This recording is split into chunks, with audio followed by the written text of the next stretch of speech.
행정안전부의 이른바 경찰국 신설에 대해서 경찰이 크게 반발하고 있지만 행안부는 이를 다음 달까지 최종안을 내놓기로 했습니다. 특히 이상민 행안부 장관은 공룡경찰에 대한 우려가 크다면서 오히려 행안부가 손을 놓으면 직무유기라고 강조하면서 경찰국 신설을 공식화했습니다. 차유정 기자가 보도합니다. 행안부 자문위의 경찰통제 권고안 발표 엿새 만에 이상민 행정안전부 장관이 실행 계획을 직접 발표했습니다. 우선 경찰 지휘 조직 신설에 속도를 내겠다고 밝혔습니다. 행안부 내 경찰 업무 조직이 생기는 건 1991년 이후 31년 만입니다. 수사와 정보 분야는 사실상 독점하는 체제입니다. 최근에는 대공 분야, 군 입대 전 범죄 행위에 대한 수사까지도 독점하게 되었습니다. 그래서 국민 여러분들이 공룡 경찰에 대한 우려가 큰 것도 사실입니다. 경찰 지휘조직 신설의 위법 논란에 대해선 조목조목 반박했습니다. 이 장관은 역대 정부에서 청와대가 경찰을 직접 통제했던 관행이 문제였다고 꼬집었습니다. 이런 관행을 혁파하고 행안부 장관이 경찰을 지휘하는 게 적법하다는 설명입니다. 행안부 장관의 경찰 지휘 권한은 관련 법률에 규정돼 있다고 설명했습니다. 행안부는 경찰 조직 신설이 정부 시행령으로 가능한 만큼 다음 달 15일까지 최종안을 만들고 관련 규정을 마련할 예정입니다. 기존에 있던 권한을 수행하기 위한 조직을 만드는 것은 법률 사항도 아니고 말씀드린 바와 같이 시행령으로 해야 되는 작업이고요. 그것을 하지 않는 것이 오히려 이상한 것이죠. 또 다른 권고안이었던 행안부 장관의 경찰청장 지휘규칙 제정도 속도를 낼 예정입니다. 다만 경찰 고위직에 대한 징계 요구권은 법 개정이 필요한 만큼 추가 논의할 예정입니다. 이와 함께 권고안에서 향후 대책으로 제시된 범정부적 경찰제도발전위원회 구성도 조속히 추진할 예정입니다. YTN 차유정입니다.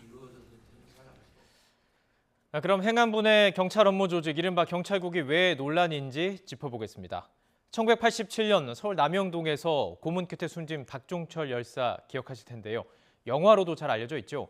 당시 책상을 탁 치니 억하고 죽었다라고 발표한 사람이 바로 내무부의 치안본부장이었습니다. 치안본부, 당시엔 지금의 경찰청이 없었습니다. 행안부의 전신인 내무부 소속으로 치안본부로 존재했었죠. 대통령에서 내무부 장관 그리고 치안본부장으로 이어지는 이 수직적인 구조, 결국 경찰이 정권의 앞잡이 역할을 하게 만들었다는 비판을 받았습니다. 1987년 박종철 열사의 희생은 경찰개혁에 불을 지피게 됩니다. 이후 1990년 정보조직법 개정으로 당시 내무부 장관의 사무에서 치안, 즉 경찰 업무를 삭제했고요. 1991년 경찰법 제정에 맞춰서 치안본부는 내무부의 외청인 경찰청으로 독립했습니다. 자, 이런 이유로 경찰국을 과거 치안본부의 부활이다 이렇게 보는 사람들은 반대를 하는 것이고요. 행안부 측은 비공식적으로 이미 청와대가 경찰을 지휘하고 있다면서 이를 법률에 맞게 돌려놓는 절차라고 주장을 하고 있습니다. 또 규모나 역할, 권한 등도 과거의 치안본부, 즉 경찰국과는 많이 다르다고 반박하고 있습니다. 김창룡 경찰청장은 사의를 표명했습니다. 김 청장은 이번 공고안이 경찰의 중립성과 민주성을 해칠 수 있다면서 제도 발전 논의가 계속돼야 한다는 입장을 밝혔는데요. 권고안을 수용하기는 어렵다는 입장을 완곡하게 표현한 것이죠. 지휘부가 조금 더 강력한 반대 의견을 내줄 줄 알았던 경찰 내부 분위기는 격앙된 모습입니다. 황윤태 기자가 보도합니다. 경찰청장으로서 저에게 주어진 역할과 책임에 대해 깊이 고민한 결과 현 시점에서 제가 사임하는 것이 최선이라는 판단을 하였습니다. 경찰의 강한 반발에도 행정안전부가 경찰 지휘 조직을 신설해 직접 통제하겠다는 권고안을 공식 수용하자 김창룡 경찰청장은 결국 사의를 표명했습니다. 임기를 불과 한 달도 채 남기지 않은 시점입니다. 김 청장은 행안부 자문위 논의 과정에서 국민을 위한 최적의 방안을 도출하지 못하고 경찰 동료의 염원에도 부응하지 못했다며 사과했습니다. 다만 현행 경찰법 체계는 경찰의 중립성과 민주성 강화에 대한 국민적 염원이 담겨 만들어졌다면서 변화를 위해서는 심도 깊은 논의가 필요하다고 강조했습니다. 새로이 구성될 지휘부가 국민의 뜻을 받들고 구성원의 지혜를 모아 최선의 경찰제도 마련을 위해 노력해 주리라 믿습니다.